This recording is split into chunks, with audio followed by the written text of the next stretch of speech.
What's going on YouTube? So with today's video, I'm going to be a little late to the party on this one here, but better late than never, because today we're going to be talking about Dolce&Gabbana, the Men Eau de Parfum, which was launched in 2015 and is classed as a woody spicy. The note breakdown for this one here, top notes are going to be coriander, basil, but also grapefruit, with me being ginger, cardamom, and orange blossom, and the base is going to be amber, tobacco, and cedar. What do I get out of this one here?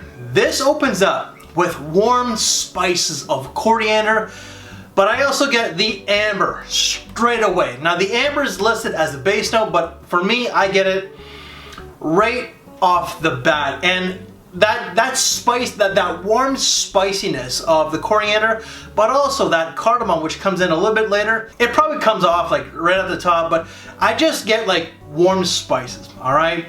But also that amber, and that lasts from top to bottom. But as the dry down does proceed, I do get a little bit of that orange blossom or a white floral component. It's here and there. If you're not paying attention, you're gonna lose it. You're gonna pretty much miss it. But there's also a little bit of that ginger. And then the base, you're still gonna get the warm spices, that amber, and there's a little bit of sweetness from the amber towards the dry down.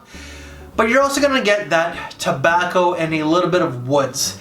This fragrance here is very much like the original, the one, which came out in 2008.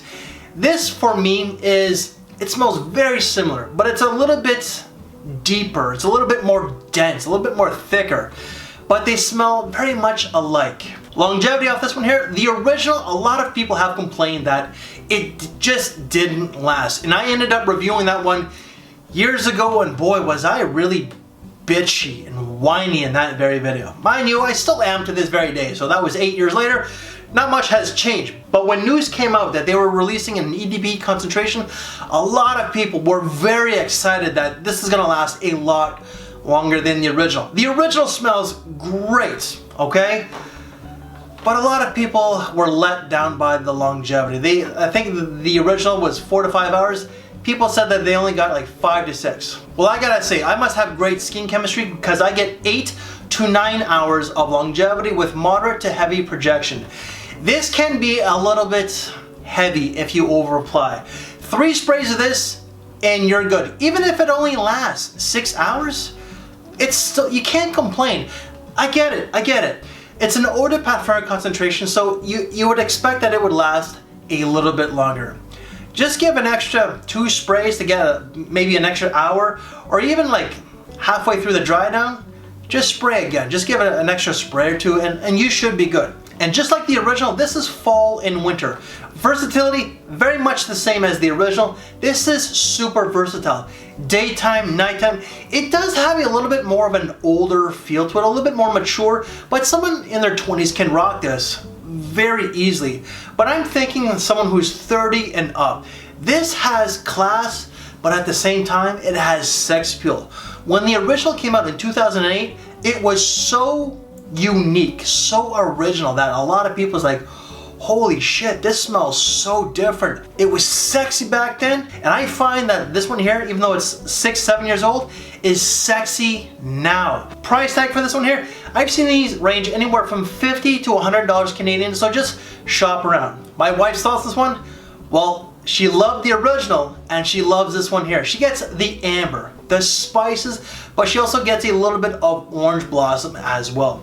She finds it's more of a night out fragrance, more of a classy night out, but she did say it's classy but sexy at the same time. In the end, I am glad that I have this one in my collection.